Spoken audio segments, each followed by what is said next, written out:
Déjenme nada más que inicie la grabación. Ahí está.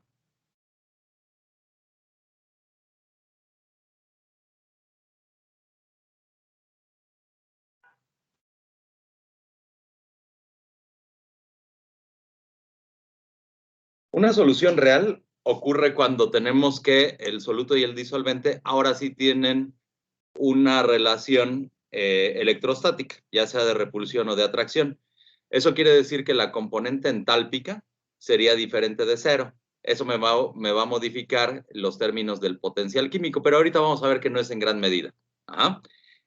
Incluso, aunque tuviéramos que hay muy poca interacción entre soluto y disolvente, o sea que la componente entálpica sea próxima a cero, de todos modos tendríamos que el potencial químico en la solución disminuye por el concepto entrópico. Recuerden que para que se minimice el delta G, tenemos que tener que el delta H se minimice o bien que el delta S se maximice.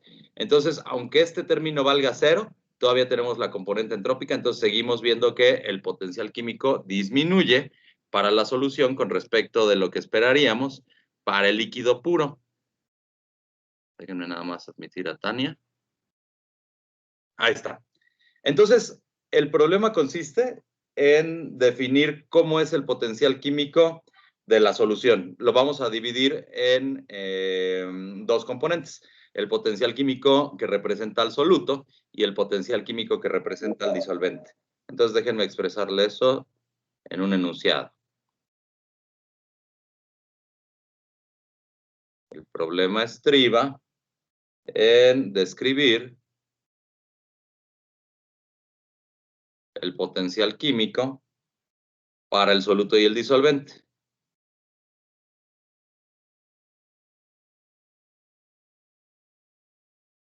Vamos a comenzar con el disolvente.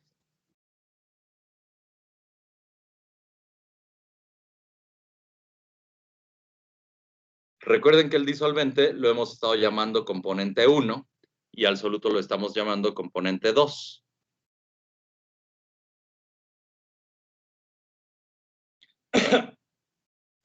Vamos a recordar nada más cómo se definía el potencial químico para una solución ideal.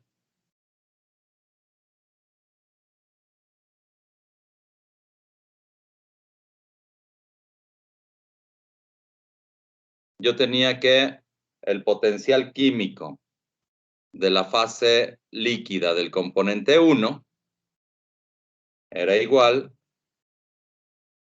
al potencial químico que tiene la fase líquida, bueno, más bien, al potencial químico que tiene el disolvente en estado puro, en la fase líquida, más el término RT, logaritmo natural de X1. ¿Están ustedes de acuerdo que esta cantidad de X1 siempre tiene que ser inferior a la unidad, no? ¿Y cómo es el logaritmo natural de una cantidad decimal? Es negativa. Eso quiere decir que este término, RT logaritmo natural de X1, siempre va a ser algo que le reste importancia o que decrezca la magnitud de este otro potencial químico del componente puro. Por eso es que les decía, o sea, esto se podría interpretar en términos de la componente entrópica, es lo que está haciendo que el potencial químico disminuya en una solución con respecto del líquido puro. Ajá. Y recuerden cómo definíamos a la fracción mol del disolvente, de acuerdo con la ley de Raoult.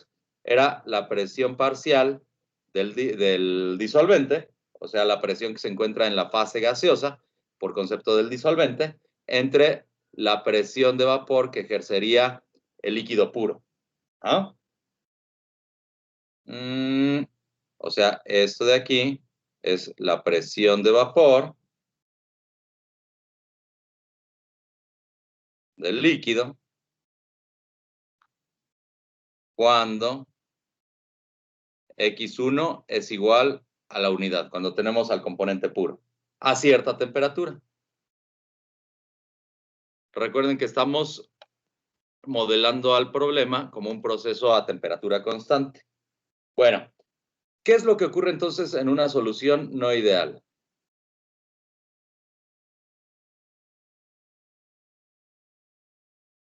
Voy a tener que, como hay interacciones electrostáticas entre soluto y disolvente, vamos a pensar que las interacciones sean atractivas.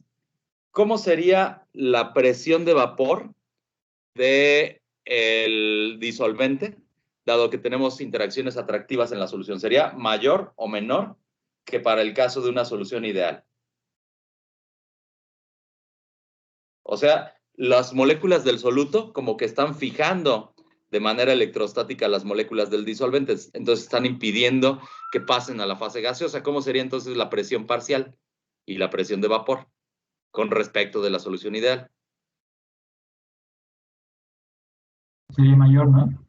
Al revés, sería menor, porque si el soluto está fijando a las moléculas en la solución, entonces tendríamos que menos moléculas del disolvente pasarían a la fase gaseosa y por lo tanto la presión de vapor y la presión parcial van a ser inferiores a las que yo tendría en una solución ideal. Entonces lo voy a poner así.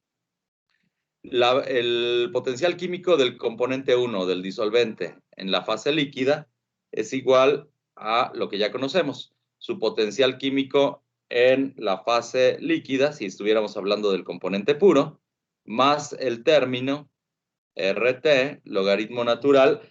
Si la solución fuera ideal, yo estaría hablando de una X1, pero como es una solución real, esa X1 la voy a reemplazar por una A1.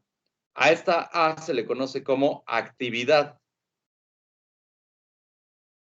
En particular, esta sería la actividad del disolvente.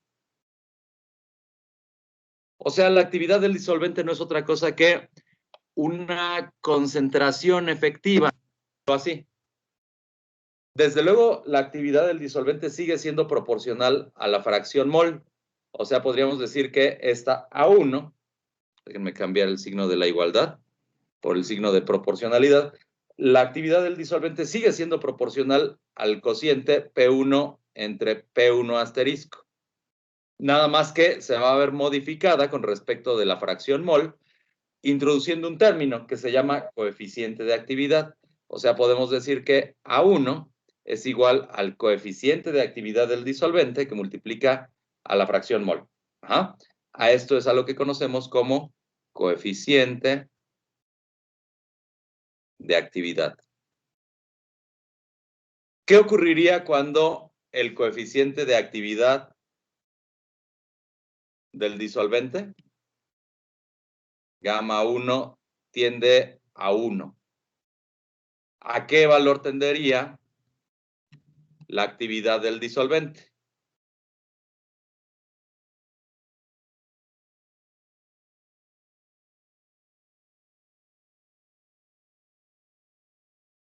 A ver, ¿qué pasó con sus clases de cálculo?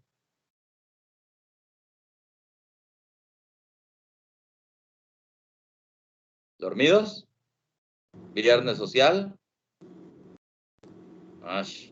Bueno, si el coeficiente de actividad tendiera a 1, fíjense en esta que es una ecuación lineal, entonces la actividad del disolvente tendería a ser la fracción mol y estaríamos ante el caso de una solución ideal. Ok. Entonces ahora podemos expresar la ecuación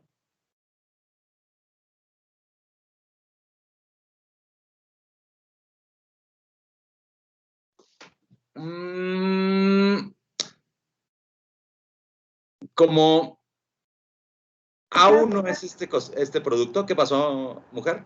Dice un compañero que si lo puede aceptar, por favor. Es José Martín. Ok. Vamos a meter esta relación que define a la actividad del disolvente en la ecuación que habíamos visto para el potencial químico. Me quedaría que el potencial químico de el disolvente en la fase líquida es igual a su potencial químico si se encontrara puro. Y este producto estaría afectado por un logaritmo natural, entonces sería igual a la suma de los logaritmos. Me quedaría RT, logaritmo natural del coeficiente de actividad, más RT, logaritmo natural de la fracción mol. ¿Va que va? Entonces, podemos decir que el coeficiente de actividad es una medida de la desviación de idealidad que tiene la solución.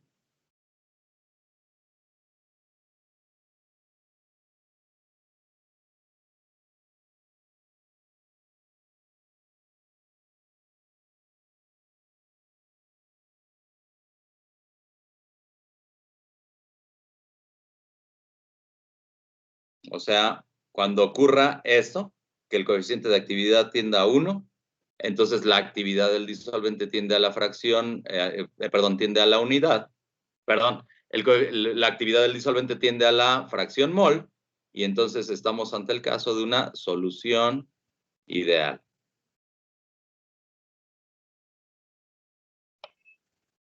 Esa fue la ecuación que define al potencial químico del disolvente. Vamos a ver cómo definimos al del soluto.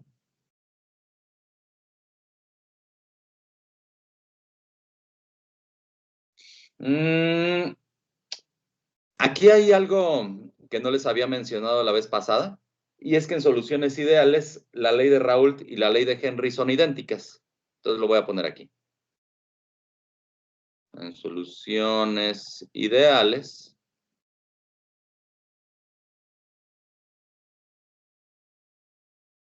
la ley de Raoult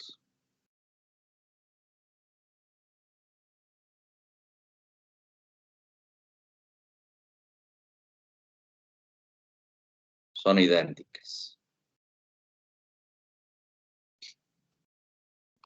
Recuerden que la ley de Henry se definía como la presión parcial del soluto, que es igual a la constante de Henry por la fracción mol del soluto.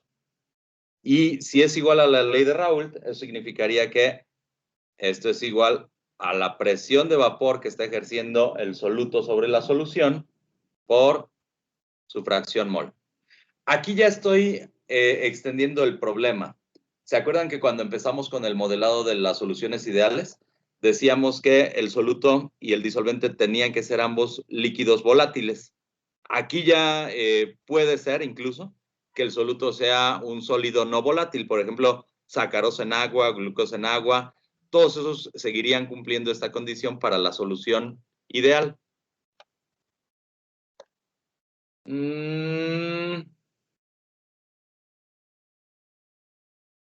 Si la solución fuera ideal,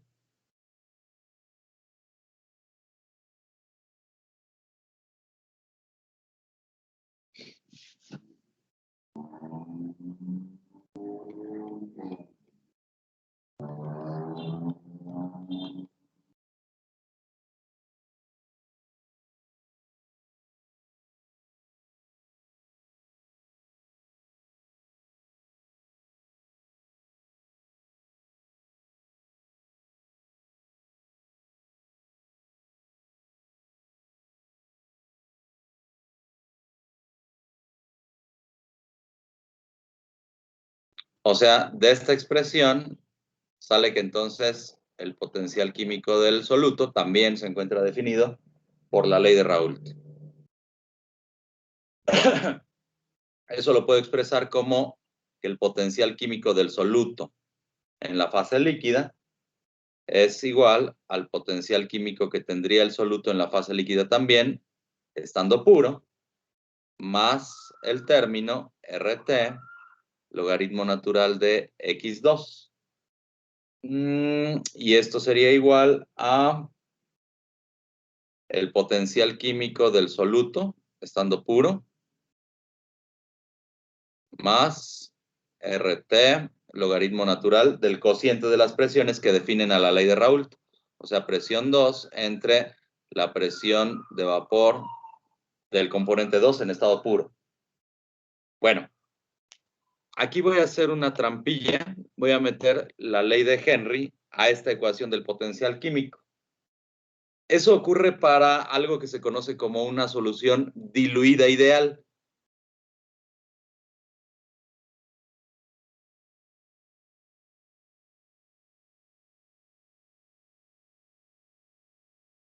Una solución diluida ideal es aquella en la que el disolvente obedece a la ley de Raoult y el soluto obedece a la ley de Henry.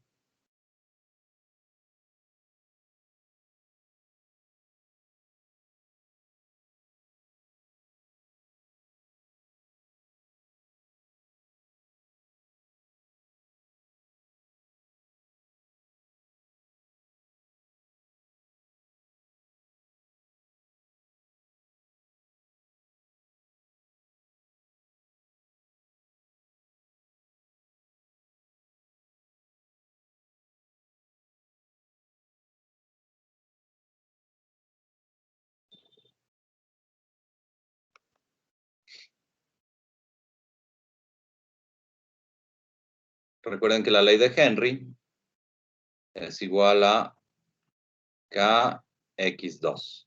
Entonces, eso lo voy a meter a la expresión del potencial químico de la solución ideal y me quedaría que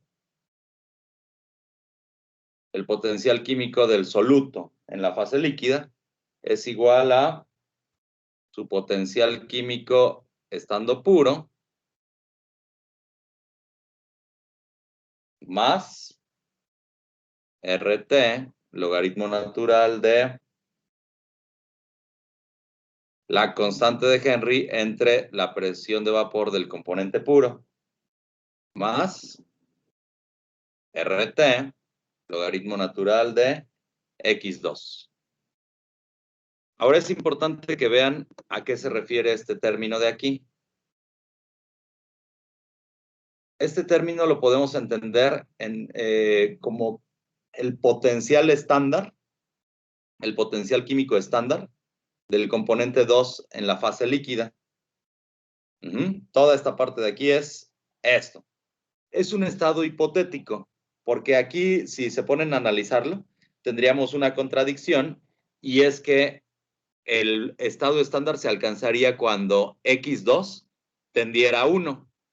Pero estamos en la contradicción porque estamos hablando de una solución diluida ideal, o sea, es aquella en la que X2 tiende a 0. Y estamos definiendo al potencial químico estándar del soluto como que se encuentra puro.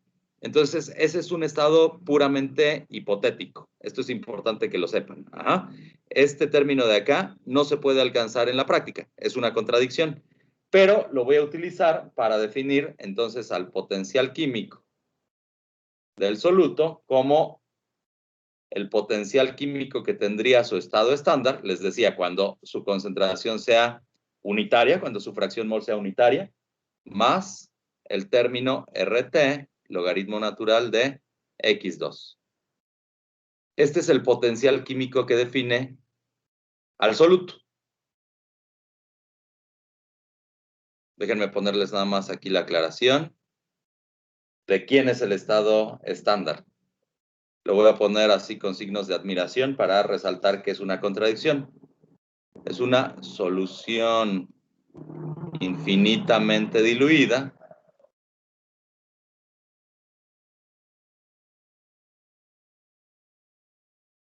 cuando X2 tiende a 1.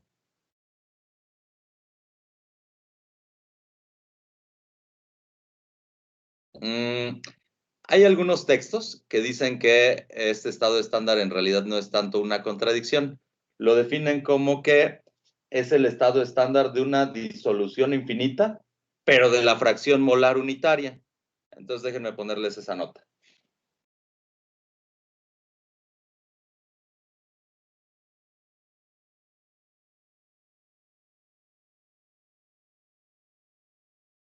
Le voy a poner aquí que es hipotético.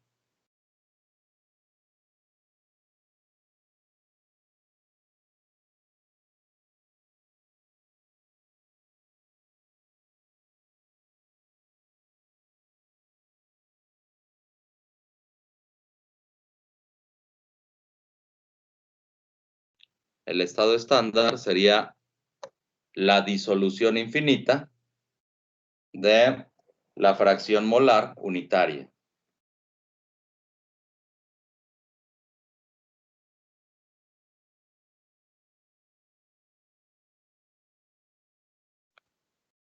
Ok.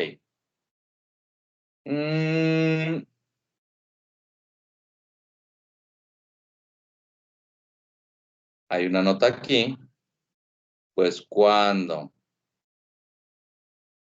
X2 tiende a 1, o sea, tiende a ser unitaria la fracción mol del soluto, entonces la presión parcial del soluto tiende a ser la constante de Henry. Ok, hasta aquí todavía va bien. Esto ocurre para soluciones ideales y para soluciones diluidas ideales. ¿Qué ocurre para soluciones no ideales? Finalmente es el problema que quiero resolver. Es algo totalmente análogo a lo que acabamos de realizar para el caso del disolvente. Yo podría decir que el potencial químico del soluto en la fase líquida es igual ahora al potencial químico del soluto en la fase líquida, pero en estado estándar, más RT, logaritmo natural, y voy a poner también aquí una actividad del soluto.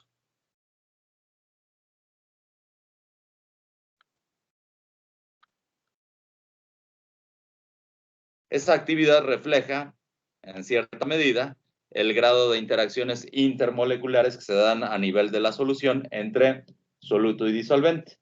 Y de la misma manera, la actividad del soluto se define como su coeficiente de actividad por su fracción mol. Esto de acá es entonces el coeficiente de actividad.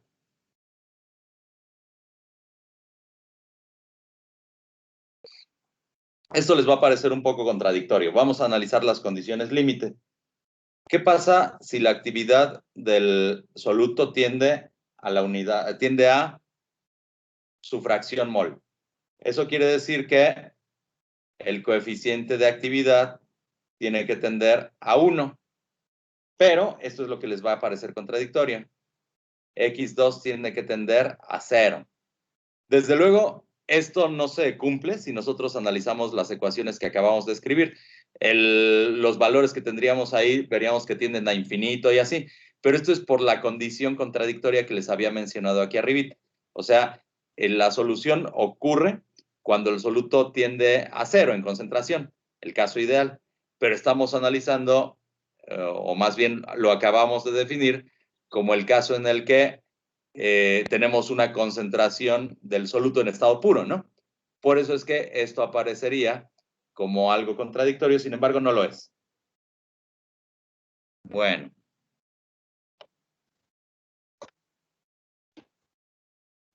Entonces, ¿cómo se modifica la ley de Henry en términos de la actividad del soluto?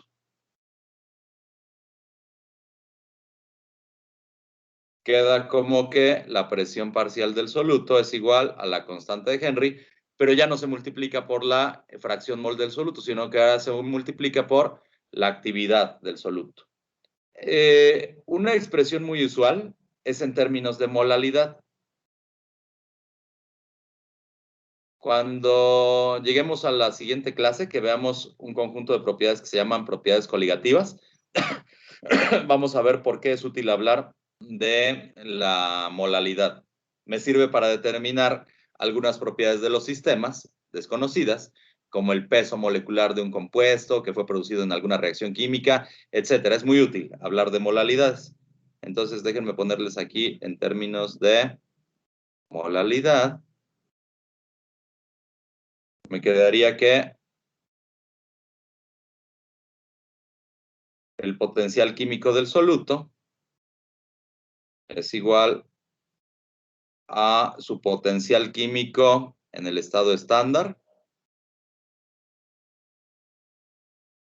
más el término RT, logaritmo natural, pero introduciendo las molalidades, me quedaría la molalidad de la solución.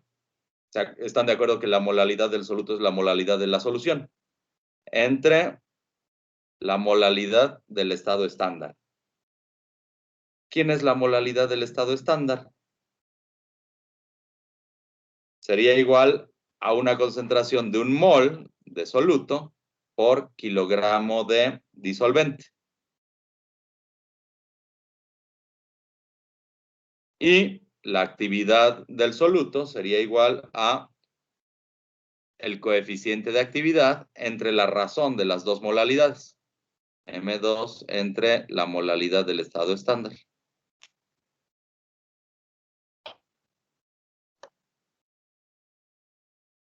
¿Qué ocurre en el caso límite?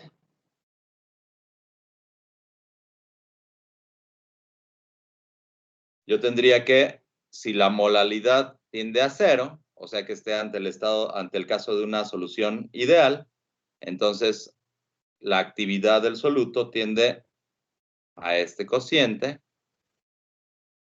o bien el coeficiente de actividad del soluto tiende a ser unitario. ¿Ah? Bueno, todo esto lo vamos a utilizar para definir esto que les decía hace unos momentitos, las propiedades coligativas de una solución.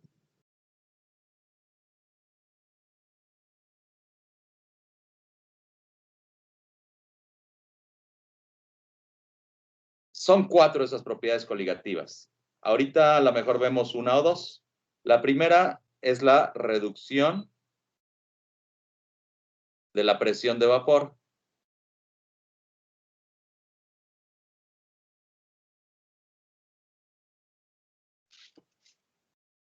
La segunda es la elevación del punto de ebullición. Por supuesto, en todos casos estoy hablando de una solución. Coligativo significa de conjunto. Quiere decir que todas estas propiedades que les voy a enunciar tienen la razón de ser en la misma cosa, que es el hecho de que por concepto de la entropía se está disminuyendo el potencial químico de una solución con respecto de un líquido puro. Ajá. Entonces, la segunda, les decía, es la elevación del punto de ebullición.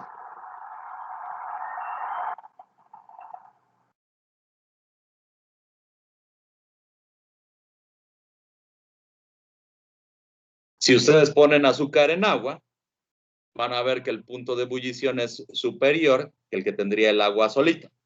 ¿Ah? Otra propiedad coligativa es el descenso en la temperatura de congelación.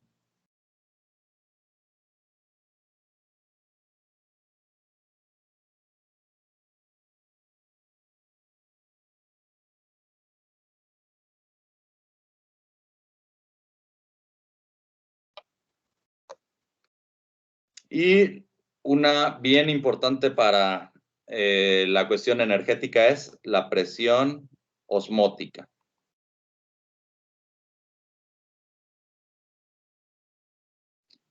Vamos a delimitar el problema de las propiedades coligativas a soluciones ideales diluidas.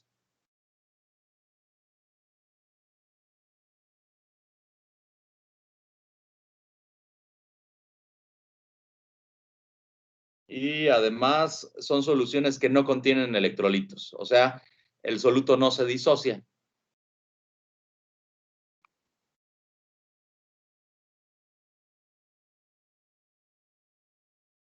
Si se disocia el soluto, eso se come de forma diferente. Ahí tendríamos que estar hablando también de actividades, pero son actividades que tienen que ver con la disociación y así. Entonces ahorita nos vamos a quedar con este problemita. Vamos a analizar la primera propiedad coligativa, que sería la reducción de la presión de vapor.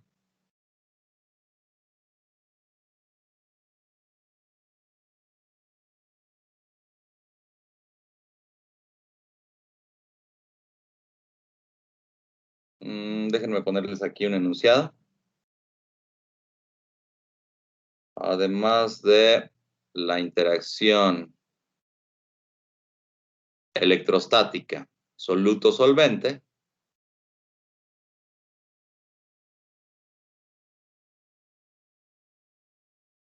tiene origen en la mayor entropía.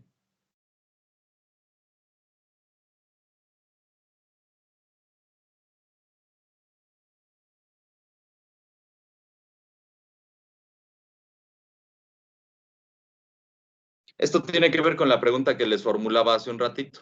¿Cómo es la presión de vapor si tenemos que la componente entálpica para la solución se convierte en algo diferente de cero?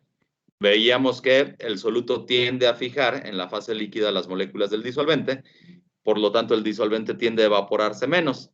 Eso quiere decir que la fase gaseosa que yo tengo del disolvente encima de la solución tiene que ser menor que la del líquido puro. Ajá. Por eso tengo una reducción en la presión de vapor. Bueno, por lo que el disolvente tiende poco a fugarse, tiene una menor fugacidad.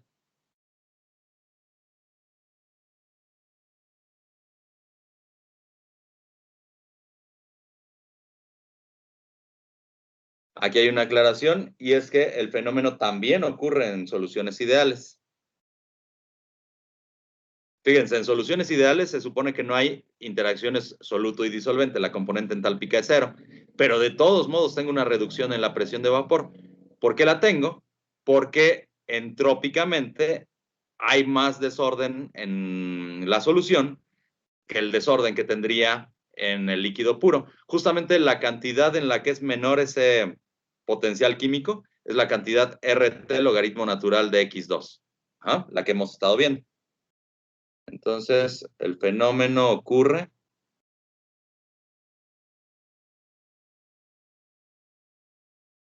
también en soluciones ideales.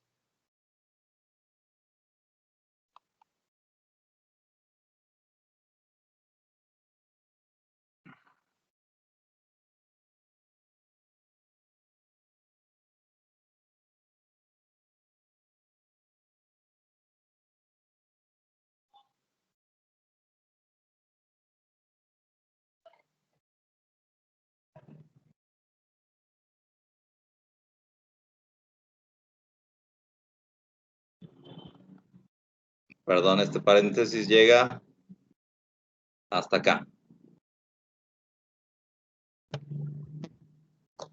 Profesor, ¿qué dice después de ideales?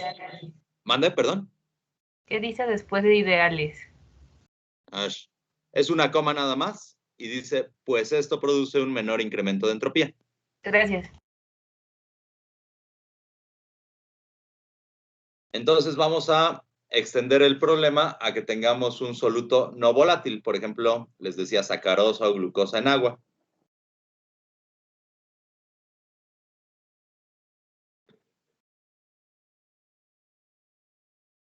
Y un soluto no volátil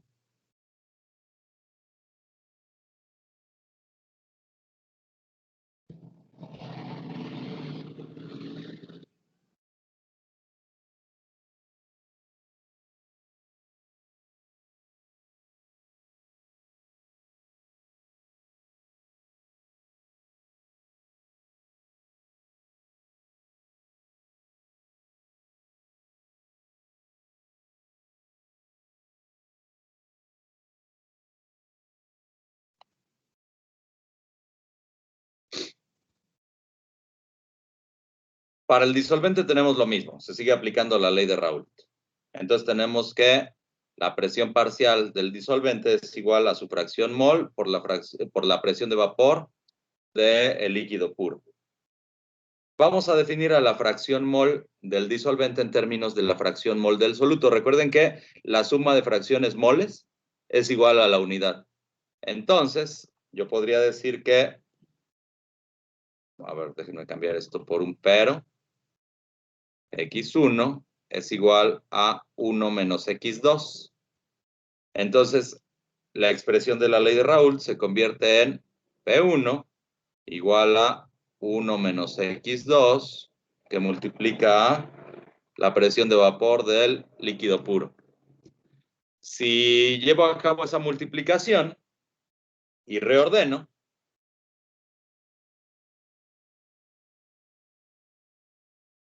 vería que la presión de vapor del disolvente menos la presión parcial del disolvente son iguales a la fracción mol del soluto por la presión de vapor del disolvente. ¿Ah? Esto de aquí lo voy a expresar como un delta P. Justamente ese delta P es el descenso en la presión de vapor con respecto de lo que vería en un líquido puro. ¿Ah?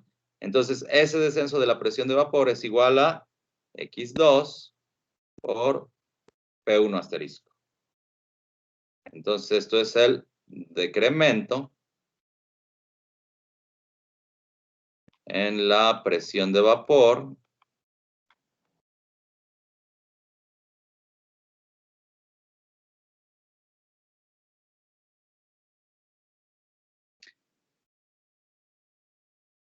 de la solución. es proporcional a la cantidad de soluto, ¿están de acuerdo? Entre mayor sea el valor de X2, mayor va a ser también este delta P. Entonces, entre más cucharaditas de azúcar le ponga, quiere decir que menos agua se va a estar evaporando. Y eso es totalmente consistente con nuestro razonamiento empírico, ¿no? O sea, si yo le pongo más soluto, quiere decir que van a haber más moléculas que se encuentren ejerciendo una interacción electrostática con el disolvente, y entonces el disolvente se va a fugar cada vez menos. Va a ser cada vez menor su presión de vapor. Por el contrario, si yo tuviera que la solución es muchísimo, muy diluida, pues prácticamente tendría que la presión de vapor corresponde a la presión de vapor del componente puro. ¿De acuerdo? Bueno. Vamos a echarnos de una vez otra, que es la elevación de la temperatura de ebullición.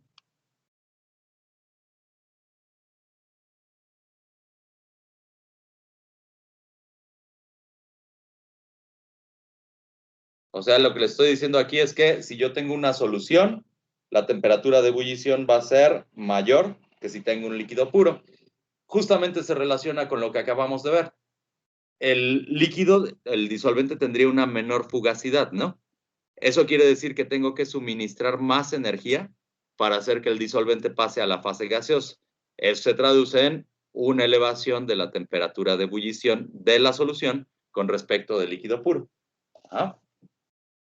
Vamos a definir el problema como un proceso en equilibrio. La temperatura de ebullición es la temperatura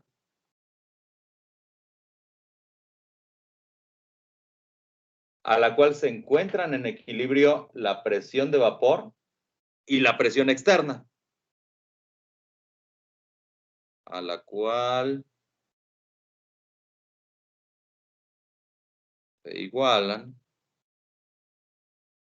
la presión de vapor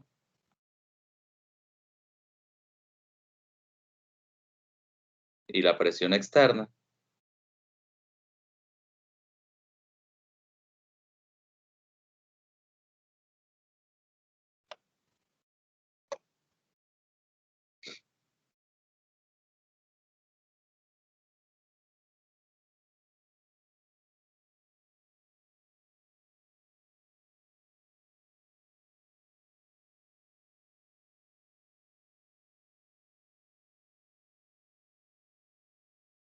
El soluto hace que disminuya el potencial químico en la solución.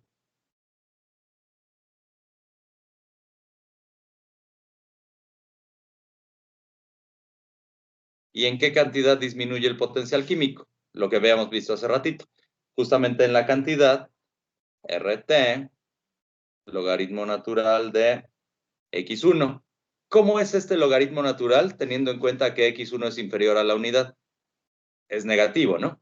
Entonces, eso haría que esta cantidad negativa se restara al potencial químico que tendría el componente puro. Por eso es que el potencial químico de la solución tiene que ser menor que el que tenga el componente puro. O sea que el potencial químico de la solución es menor, resumiendo que el potencial químico que tendría el líquido puro. Déjenme representárselos esto como una gráfica. Aguántenme que se me está queriendo apagar la compu.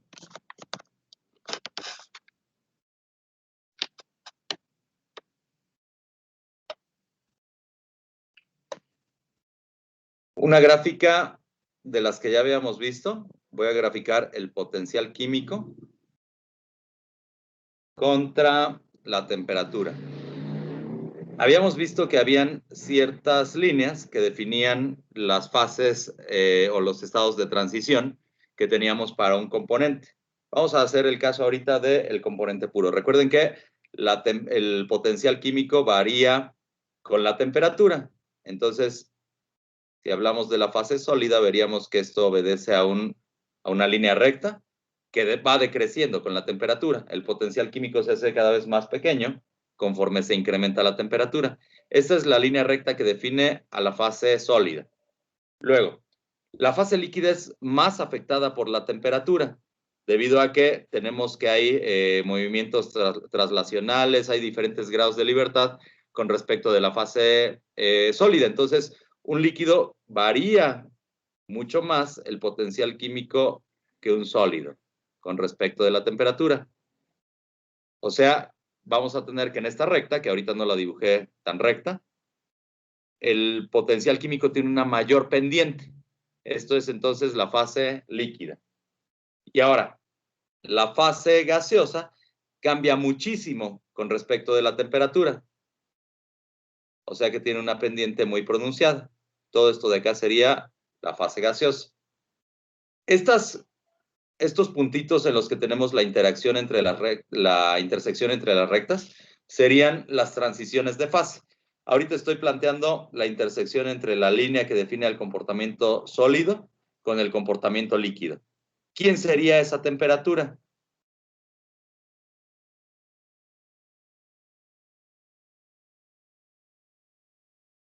¿Quién? La de fusión. Es la temperatura de fusión, correcto. Y esta otra intersección, en la que se intersecan las líneas del líquido con el gas, sería entonces la temperatura de ebullición, ¿no? Pero, ¿qué pasa con el potencial químico cuando tenemos una solución? Esto me define el comportamiento de un líquido puro.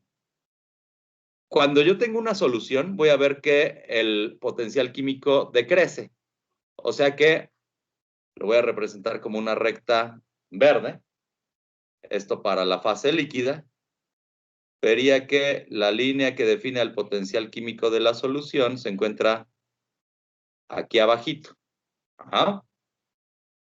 ¿Qué es lo que ocurre con la intersección con la línea del gas? Ahora se encuentra desplazada a un valor mayor de temperatura, ¿no? Justamente esa temperatura, a la que voy a llamar Tb', es el incremento en la temperatura de ebullición.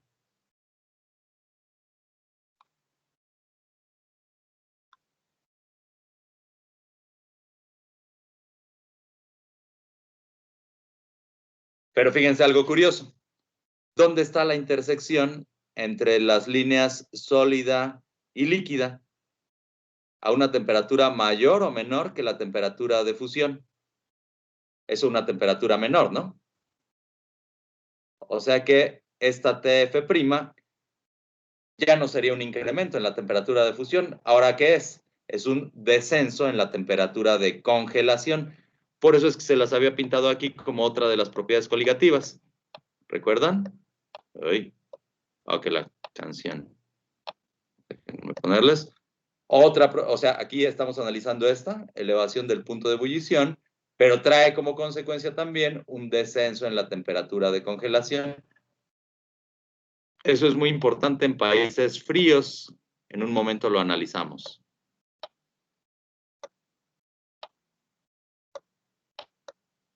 Ahora, ¿qué tanto estamos cambiando al potencial químico? O sea, esta diferencia, ahora lo voy a pintar con mi lápiz arcoíris. Esta diferencia energética que tengo aquí, ¿a qué valor corresponde? Justamente corresponde al valor RT, logaritmo natural de X1. ¿Ah? Es la diferencia energética que hay entre una solución y un líquido puro. Esta gráfica está bonita. Déjenme pintarles otra. Las voy a pintar aquí mismo. Ahora voy a graficar la presión contra la temperatura.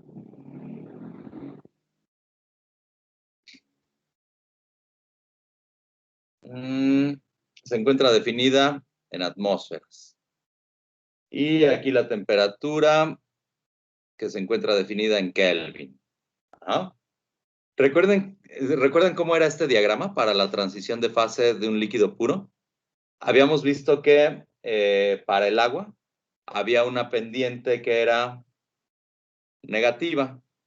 Y eso tenía que ver con el hecho de que el agua en la fase sólida tiene un volumen mayor al que tiene en la fase líquida. ¿Se acuerdan que este puntito era el punto triple? que era el punto de coexistencia de las tres fases, ¿no? Aquí tenemos a la fase líquida, acá está la fase sólida y aquí está la fase gaseosa. ¿Ah? Vamos a ver cómo son a la presión de una atmósfera. Este es el valor de una atmósfera. ¿Cómo son las intersecciones entre las diferentes fases? Esta intersección de acá sería la transición de fase de líquido a gas, perdón, de sólido a líquido. ¿Qué valor tiene de temperatura? Para el agua tiene un valor de... ¿cuánto? 298 Kelvin, ¿no? Y a una atmósfera, esta intersección de acá sería la transición de fase de líquido a gas. ¿Qué valor de temperatura tiene? 100 grados Celsius, ¿no? O sea, 398.15 Kelvin. Déjenme borrar aquí. Mejor Pero en eso lugar no de... serían 125 grados Celsius. Son dos... Ah, sí, cierto. Son 273, son 373, ¿no? Déjenme borrar aquí. Entonces, aquí sería 298.15 Kelvin. Aquí le ponemos tantito pavimento para que se resane. Y esto sería 373.15 Kelvin, ¿no? Ahora, ¿cómo puedo representar el descenso en el potencial químico en esta gráfica? Vería que es una curva que se encuentra, mejor déjenme ponerlo con mi lápiz verde, es una curva que se encuentra por aquí abajito. ¿Ah? O sea que ahora vería que, déjenme usar mi lápiz azul, ahora vería que la transición de fase ocurre a una temperatura ligeramente mayor. Esta temperatura es la que había llamado Tb'. Y de la misma manera, la transición de fase de sólido a líquido ocurre a una temperatura ligeramente menor. Esta sería la Tf'. ¿De acuerdo?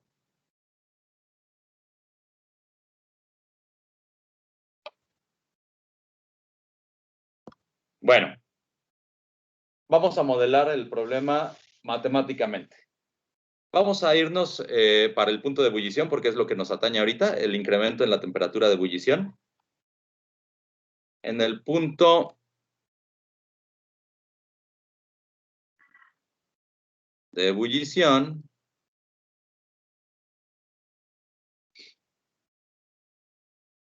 el vapor del disolvente se encuentra en equilibrio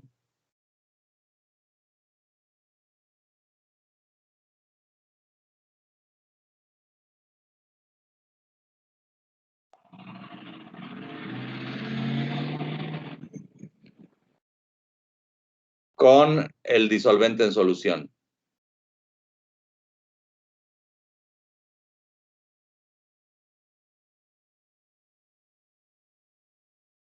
Recuerden que en una transición de fase tenemos que los potenciales químicos son iguales. Entonces, el potencial químico de la fase gaseosa es igual al potencial químico de la fase líquida. En ambos casos estamos hablando del disolvente. Entonces, potencial químico del componente 1 en la fase gaseosa es igual al potencial químico del componente 1 en la fase líquida, y esto es igual al potencial químico que tendría el disolvente en la fase líquida si se encontrara puro, más el término RT, logaritmo natural de X1. Uy, ustedes no escuchen eso, ¿eh? El cambio en el potencial químico del disolvente sería igual a esta diferencia.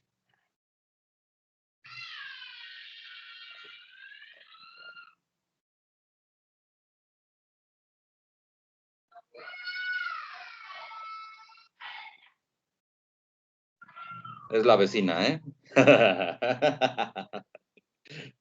La verdad es que no es la vecina, chicos, es mi esposa. Hay que cuadrarse luego con las chicas. Bueno, esta expresión lo único que le está diciendo es qué tan diferente es el potencial químico y es lo que ya habíamos visto. Son diferentes los potenciales químicos en la cantidad RT, logaritmo natural de X1. Entonces déjenme ponérselos así. Esto es el cambio en la energía de Gibbs molar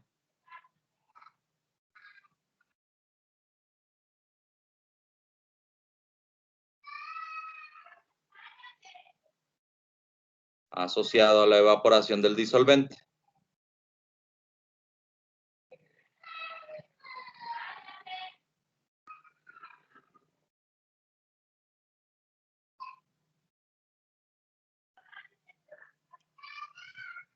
Déjenme cerrar la puerta, chicos, porque si no, se me van a distraer con los gritos de mi mujer.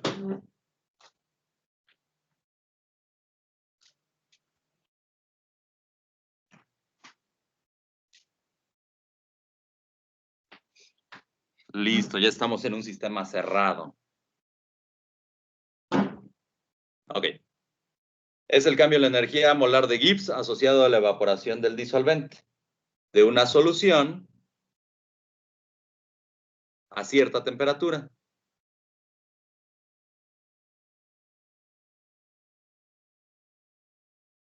Simplemente es la temperatura T. Entonces, me quedaría que el cambio en el potencial químico del disolvente es igual a el delta G molar de la vaporización. Voy a dividir entre la temperatura.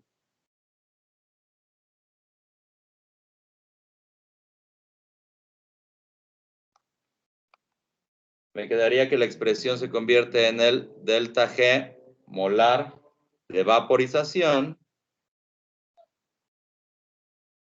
entre la temperatura, y esto es igual al delta del potencial químico del disolvente entre la temperatura, y esto a lo mejor ya no lo recuerdan, pero es igual a R, bueno, esto sale de la expresión.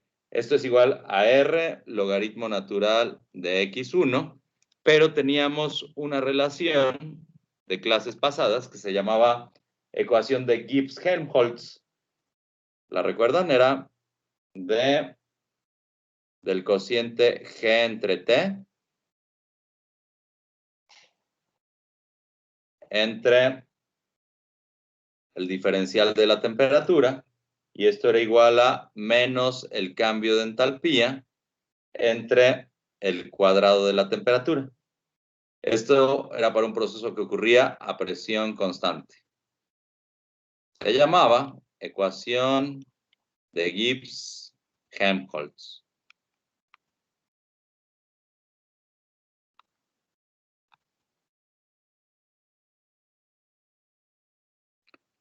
Voy a utilizarla. La voy a pintar en esta forma.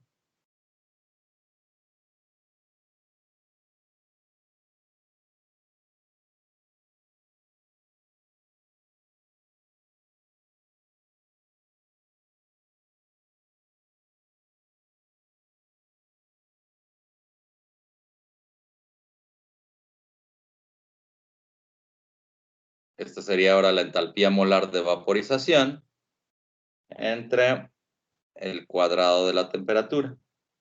Y esto es igual a R por la diferencial de el logaritmo natural de X1 entre el diferencial de temperatura.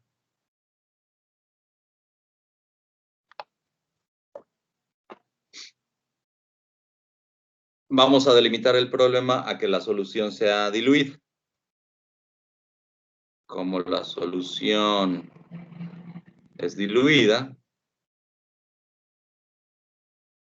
el delta H molar de vaporización de la solución es aproximadamente igual a la energía de vaporización que tendría el disolvente en el caso de estarse de estar en estado puro, ¿no? De la solución es la misma.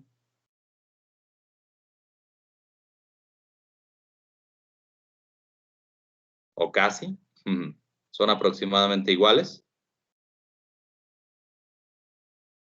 que la del disolvente puro.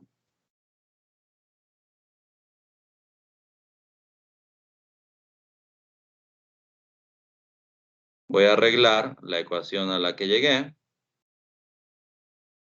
Me quedaría que la diferencial del logaritmo natural de x1 es igual a menos la entalpía de vaporización molar del disolvente en estado puro entre RT cuadrada diferencial de T. Lo que sigue sería que integráramos, ¿no?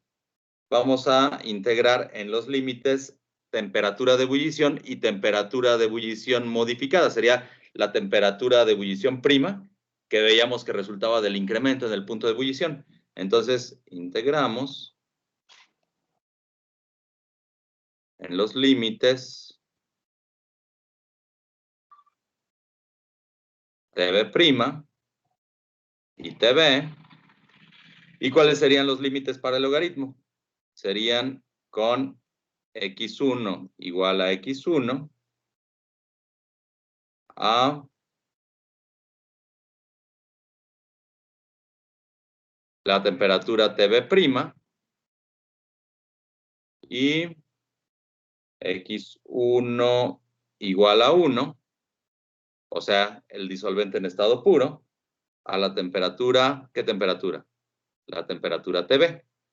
¿Ah? Entonces la integral me quedaría de esta manera. Es la integral del logaritmo natural de 1 al logaritmo natural de x1 de esta diferencial. Y esto es igual a la integral de TB a TB' de este arreglo, delta H de vaporización molar entre RT cuadrada de T. Lo difícil es nada más lo del lado izquierdo de la ecuación. Ahí tenemos que utilizar un truquito matemático. Ahorita les digo cuál es.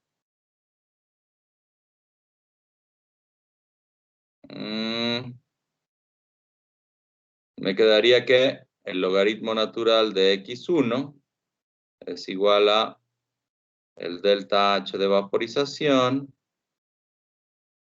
entre R, estoy sacando nada más las constantes. En principio, este delta H de vaporización no es una constante, acuérdense que es función de la temperatura, pero ¿qué tanto se moverá el punto de ebullición de una solución con respecto del punto de ebullición del componente puro? Es decir, si le echan ustedes una cucharada de azúcar al agua, ¿qué tanto crecerá el punto de ebullición? Ahí tendríamos que hacerlo en el laboratorio. De hecho, esta práctica la hago, pero pues ahorita no tenemos laboratorio y supongo que en sus casas difícilmente tienen un termómetro.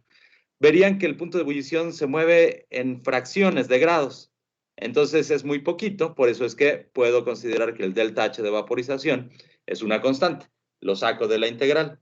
Y la integral es nada más la diferencia de los inversos multiplicativos. Entonces me quedaría 1 entre TB' menos 1 entre TB. La integral definida. Déjenme rearreglarlo.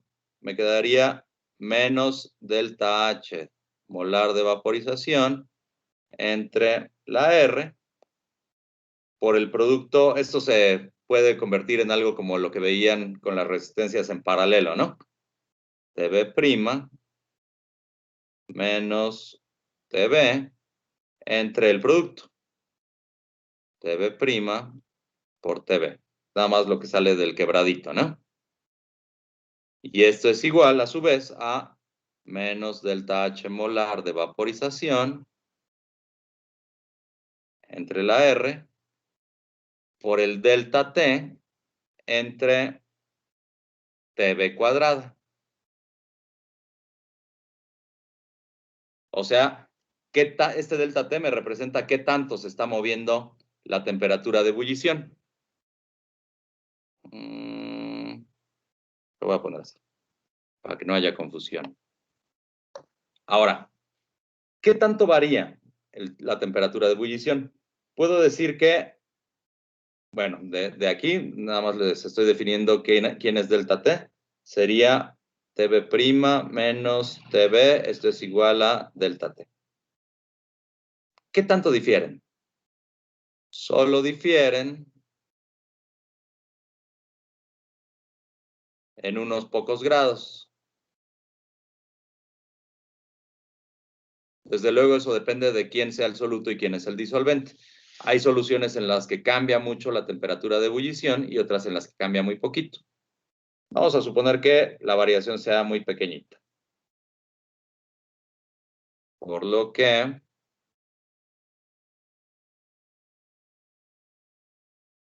TB' por TB, este producto, ¿a quién tiende? Es prácticamente idéntico al cuadrado de la temperatura de ebullición. Como son muy parecidas TB' y TB, el producto tiende a ser el cuadrado. Además, suponemos lo que ya les había dicho, el delta H de vaporización, que no es función de la temperatura.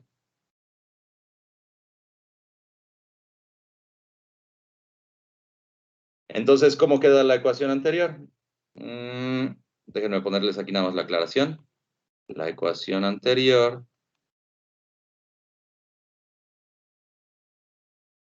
está en función de X1, de la concentración del disolvente.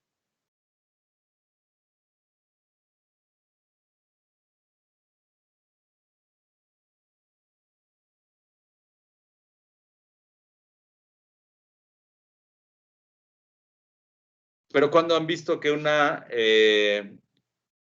concentración se expresa en términos del disolvente? Nunca. En general, la concentración siempre se expresa en términos del soluto.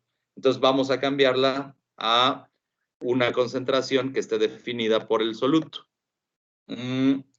Vamos a ponerla entonces como en términos del soluto.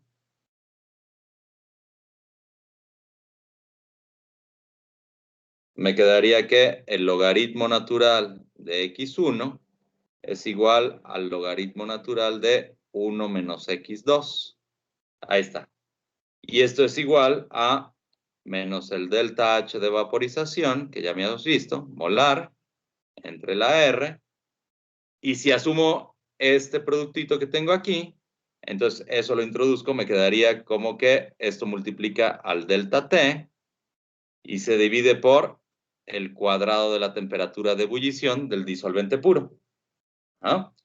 Ahora, esto de aquí, esta parte, la puedo reducir con una serie de Maclaurin.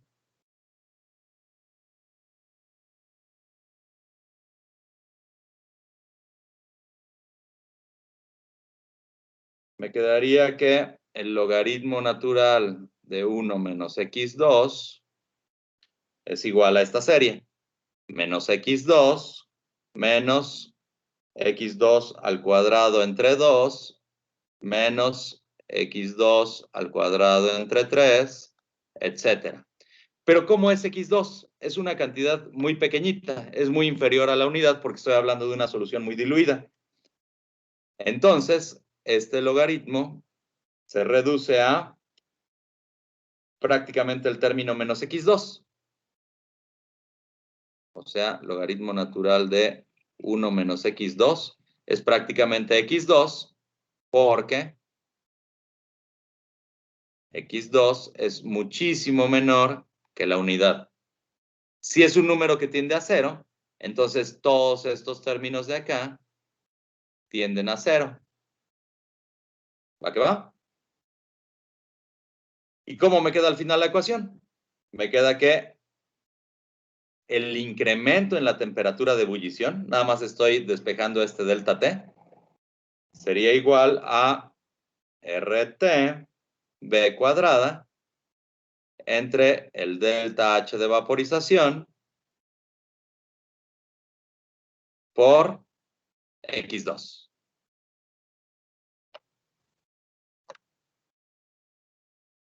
Fíjense en una cosa. Todas estas cosas que están aquí agrupadas, por eso lo escribí así, son constantes.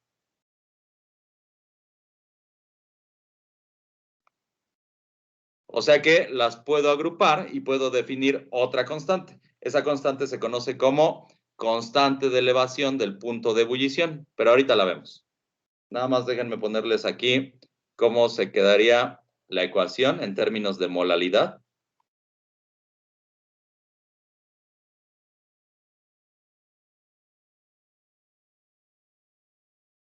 Me quedaría que, bueno, en términos de molalidad, X2 es igual a N2 entre N1 más N2, ¿no? Pero, otra vez, X2 tiende a 0.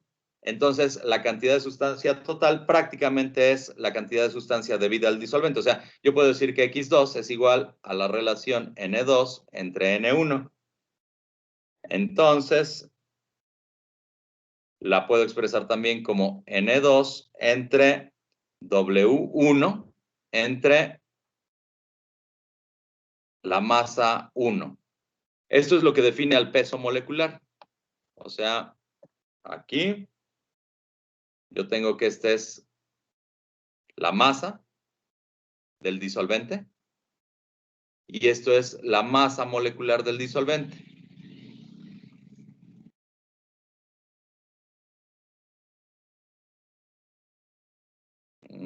Vamos a ponerle la razón de esto, es que N1 es mucho mayor que N2. Entonces, ¿cómo me queda mi expresión en términos de la molalidad? Me quedaría que el delta T es igual a R TB cuadrada por el peso molecular del disolvente entre el delta H de vaporización que multiplica a la molalidad de la solución. ¿Ah? Y otra vez lo que les decía, si todo este arreglo era de puras constantes, entonces puedo decir que existe una KB,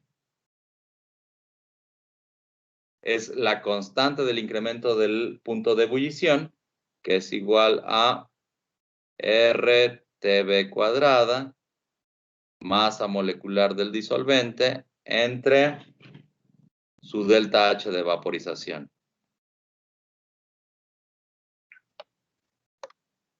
O sea que, finalmente,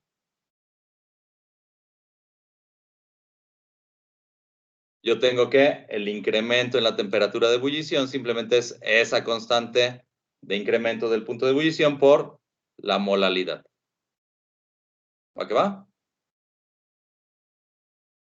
Costó trabajo el desarrollo de esta expresioncita. Nada más déjenme ponerles que esta constante molal tendría unidades de... ¿Cuáles serían sus unidades? Como habla del punto de ebullición, tendría unidades de Kelvin, mol a la -1, kilogramo de disolvente. Se llama constante molal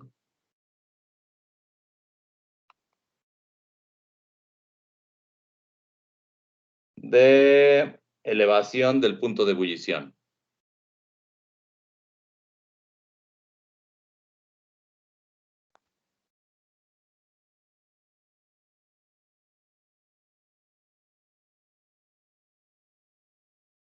Habiendo tantas letras en el alfabeto, no sé por qué le ponen la notación KB, es la que habíamos visto como constante de Boltzmann, ¿no? Y también K es la constante de Henry. Entonces se vuelve un martirologio se